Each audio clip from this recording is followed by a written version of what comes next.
আমরা যারা দুনিয়াতে যারা আছি, এই দুনিয়া মাত্র ক্ষণস্থায়ী থাকার জায়গা। বাপ আমার দুনিয়ার থেকে একদিন চলে যেতে হবে, কি নিয়ে কবরে যাব। আজ আমাদের রব্বে কারীম আল্লাহ তাআলার ইবাদত বন্দেগীর প্রতি আমাদের কোনো খেয়াল নাই, আমাদের কোনো আগ্রহ নাই। দুনিয়ার গান বাজনা হালাল হারাম কিছু আমরা বাঁচতেছি না, যেদিকে মন চাচ্ছে আমরা ওদিকে চলে যাচ্ছি।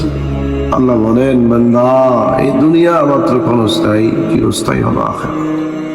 সেই জান্নাতকে যদি পেতে চাও, যদি জান্নাতকে কামাই করতে চাও, এই জান্নাত অর্জন করতে হলে আমি আমার মালিকের ইবাদত বন্দেগী করা লাগবে। এজন্য বাপ আমার যারা আছেন, সময় অতিশয় নিকটে, কিছুদিন আগেও আল্লাহ তাআলা আমাদের সংকেত দিয়ে গেল ভূমিকম্পের মাধ্যমে। এই ভূমিকম্পের মাধ্যমে আল্লাহ তাআলা আমাদেরকে সংকেত দিয়ে গেল যে বান্দা সময় কিন্তু কম, তোমাদের জন্য সতর্ক করতেছে।